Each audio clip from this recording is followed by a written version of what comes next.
when you hear the 5-minute warning or the 2-minute warning, then I would say go ahead and turn the music off, open up the lines, and let them know they're in listen mode.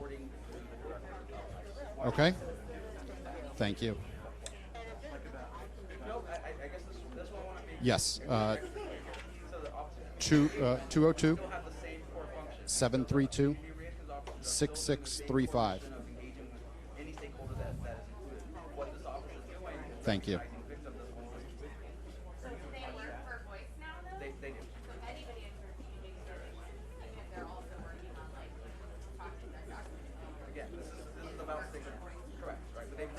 They've realigned under voice so that we can make sure that we're able to provide, confident updates and confident information.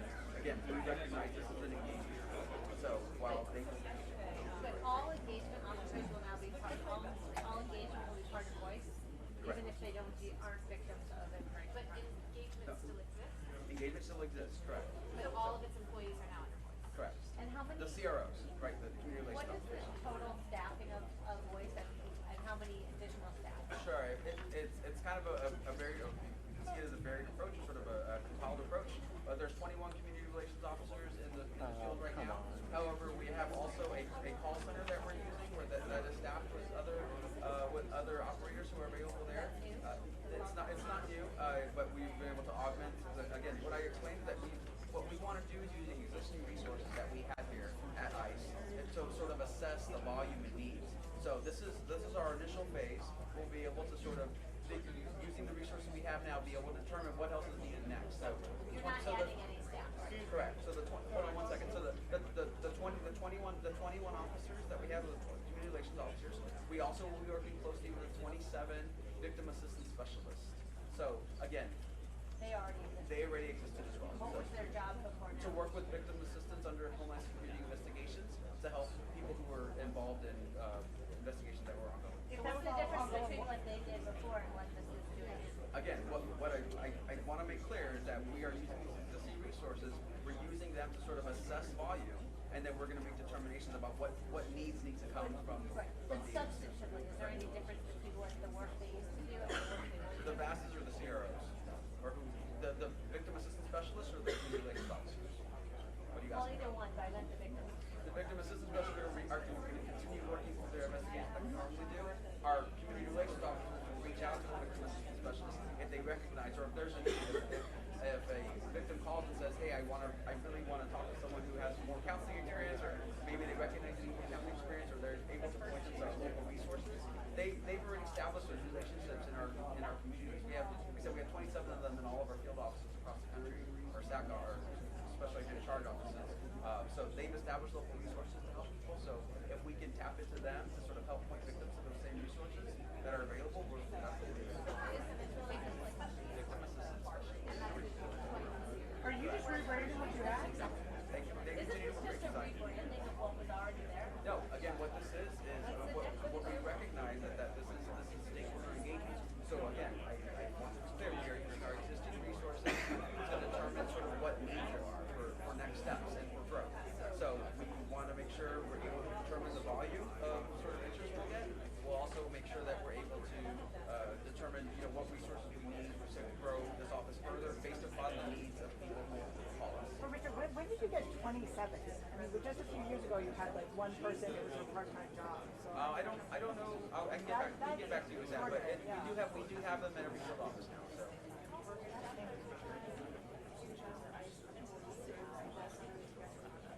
And there is a contract, but it is overseen by ICE employees. It's based in the U.S. I don't remember the name of the Who uses the call center? So right now, to be clear, if you guys are familiar with our detention reporting and information line, that individual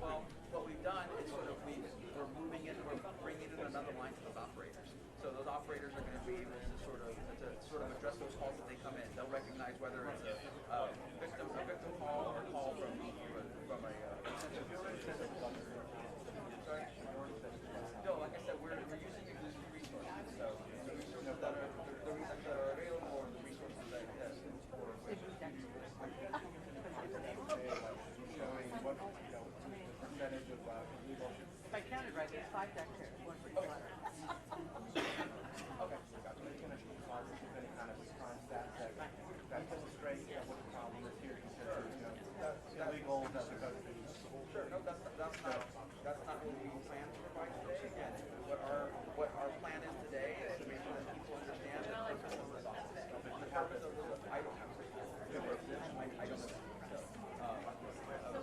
The purpose of this office again is to make sure that citizens have a point of contact with you guys to get answers to questions they need or help with, or help with the process. Absolutely not. Absolutely not. So, absolutely. Again, this is we're not sure of the log that we're going to see. So again, this is the first step. I want to make that clear again. This is the first step. This is not what the office will end up looking like. This may look different in a year. This may look different in 2 years. But this is the first step. We want to use the resources we have available so that we can figure out how we need to do it. Is this cart before the horse though? I mean, you're calling it victims of immigration crime engagement, but you don't know if there's victims of crime. We're very aware of victims of crime. We have some here with us today. So again, we're very aware. They've been very much in touch with us.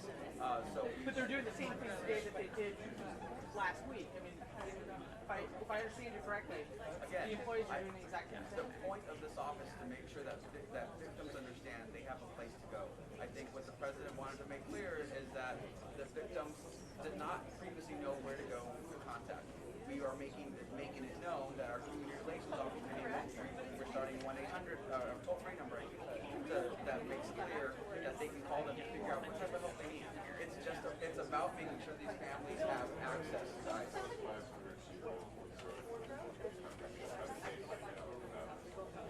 Working with our local bureau officers, they also work with our group officers, or working with the local DAs, are able to sort of identify what steps they need to take to register. If somebody is a victim of immigration crime, would they reach out to the community relations officer or the victim counsel people? So first to the community relations officer, and then we'll determine if they need to work with the victim assistance specialist. And is the community relations officers currently work with victims of immigration crime at all today? Yes, I mean again, I know just working as a community relations officer myself, not in sort of a routine or standard fashion. However, but we get calls from different members of the community all the time. Some include victims. Even without announcing this office, I was called by even without sort of the announcement of this office, we were called by victims to sort of find out more information about this office as well. We're going to stop it there, folks, so we can prepare for the secretary to come up here. But I will be available afterwards, and so will Barbara Gonzalez. She's not here yet. I think she's still with our victims. They will come up here and sit up front. But if you guys need anything, I'll sort of be to the side, and then we'll figure out how to pick up.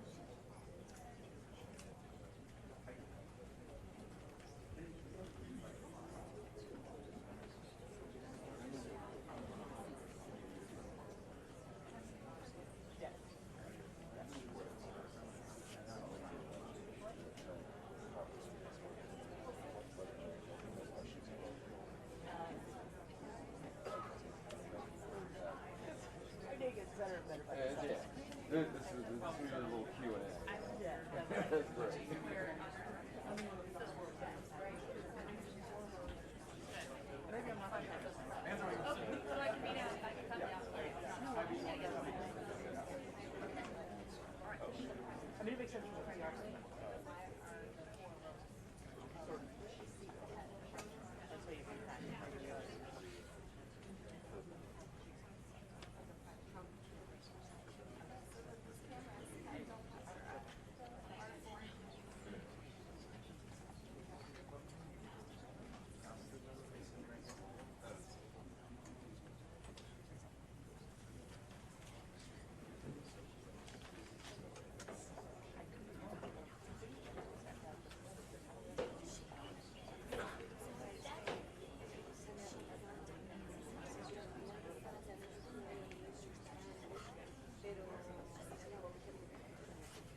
No, I'm totally. I mean, yes, I did, but we have reasons. And I have a sticker. That's what I'm for.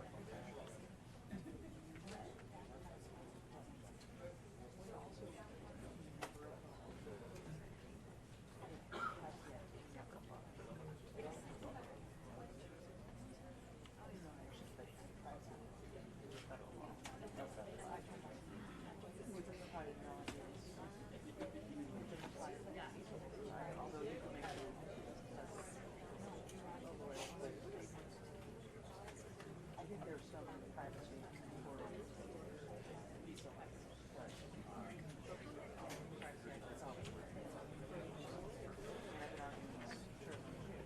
All right, guys, 5 minutes.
I swear to God, I'll buy you beer.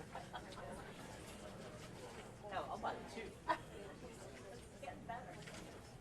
What's your threshold? Right, I'm sure I can accept it. It's fine.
Good morning. My name is Thomas Holman. I'm the Acting Director for Immigration and Customs Enforcement. I've been enforcing immigration law for 33 years. Today is a good day.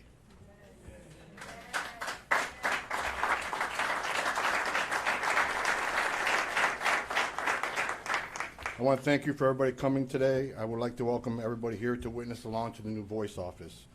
First, I want to recognize some very distinguished and special guests that are sitting in the first few rows. We are truly honored to have them here with us today. These are people whose lives have been affected by tragedies with an immigration nexus. These victims and their family members have come from all over the country to be here today. Thank you for being here. I would also like to recognize Congressman Bob Goodlatte, Chairman of the House Judiciary Committee, who has joined us today and sitting in the front row also. I am honored to introduce Department of Homeland Security Secretary John Kelly.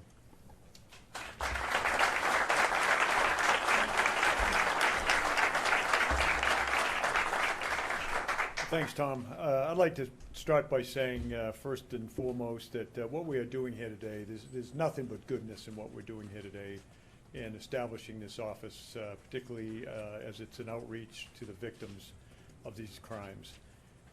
Clearly, I'd like to thank everyone. Chairman Goodlatte, thanks for being here today.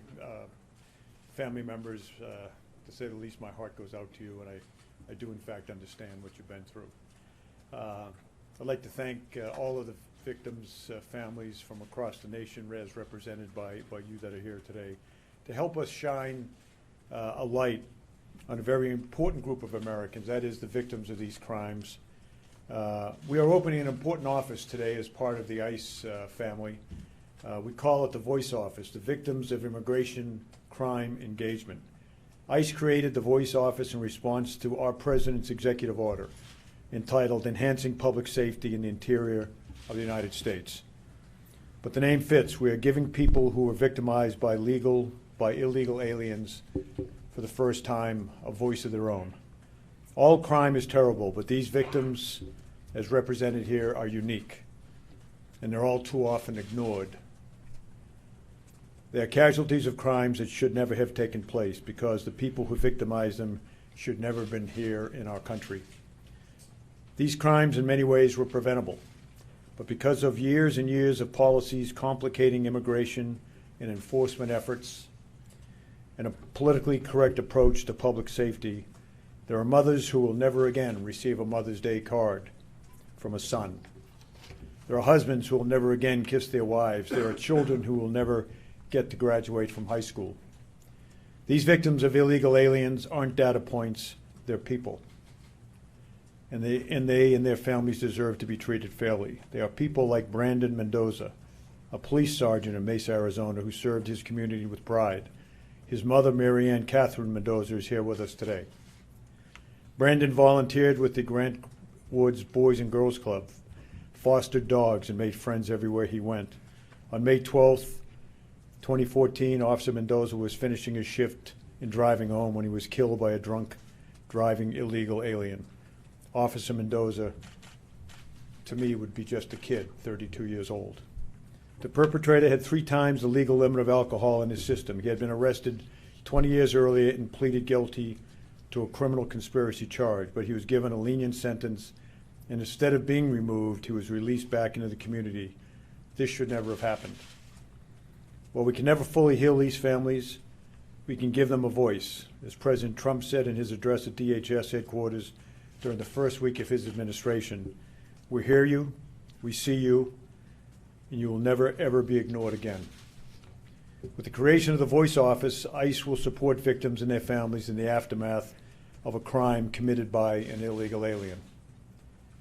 Taking a victim-centered approach, the Voice Office will support victims and their families by making information about their case available and directing them to various resources. All they have to do is dial 1-855-48-VOICE. That's 1-855-48-VOICE. And our officers will work with them to let them know about services and all of the information available to them. One service available to victims and their family members is the DHS Victim Information and Notification Exchange, or DHS VINE. DHS VINE is an automated service that helps victims track the immigration custody status of the illegal alien in question. Is he behind bars? Has he been removed from the country? Victims have a right to know. Voice can also direct victims to ICE's community relations officers. These officers serve as local ICE representatives who can answer victims' questions about their case, the offender's immigration proceedings, or just help explain the immigration enforcement and removal process. All of this can seem very, very foreign to people who are not indoctrinated in this very complicated, I'd say overly complicated series of laws. And the voice office is there to help people understand. But more than answering questions through voice can put victims in touch with victim assistance specialists who can refer them to a wide range of resources. These victim assistance specialists frequently help victims connected to Homeland Security investigation cases ranging from human trafficking to child exploitation. They can use their extensive resource networks to help victims and their families. Until today, those victimized at the hands of illegal aliens have had no point of contact in our federal government dedicated to this issue and to them. Families would call and send letters all over Washington hoping that someone in some agency would respond. That ends today. Years ago, Billy and Kathy Inman lost their 16-year-old son, Dustin, after an illegal alien crashed into their vehicle on Father's Day weekend. To this day, Mrs. Inman suffers from serious injuries she sustained during the wreck, and Mr. and Mrs. Inman also join us here today. The Inmans sent a letter to the government asking about the location of the perpetrator, who's believed to be hiding in Mexico. Just a year later, the Department of Justice responded. The DOJ staff offered their sympathies but made it clear there was nothing they could do. These victims deserve more than a letter. They deserve a voice. And so the Voice Office will be a great resource for these families across our country. Like any new office, we expect Voice to mature and evolve over time. Today is just a start. But our mission is clear, and that is to acknowledge the exceptional damage caused by criminal illegal aliens and to support the victims of these preventable crimes. It is also important to note that the Voice Hotline is not. It is also important to note what the Voice Hotline is not. It is not for reporting illegal aliens. It is not for reporting crimes. It is not for curious reporters. Victims of crimes by illegal aliens and their families have suffered tremendously, and this is their resource. It's for them. They have been ignored and are often without a voice. And as I said before, that ends today. I congratulate Director Holman, Tom, Acting Director of the Voice Office, Barbara Gonzalez. Thank you, Barbara. I mean, you've done unbelievable work here. It's a passion for you, I know that. I was almost getting afraid yesterday when you were telling me about it. You were so passionate. Good for you. Everyone at ICE who has had a part, thank you so very, very much. And again, to Ms. Mendoza, Mr. and Mrs. Inman, and all the other victims and all the other families that are with us here today, we thank you. Even though there is nothing we can do to bring back your loved ones or to heal your injuries, we hope this shows that your president, that your country is listening, that the administration, that the Department of Homeland Security is listening, and does not want you or others to ever go through this alone. Thanks so very much. Appreciate it.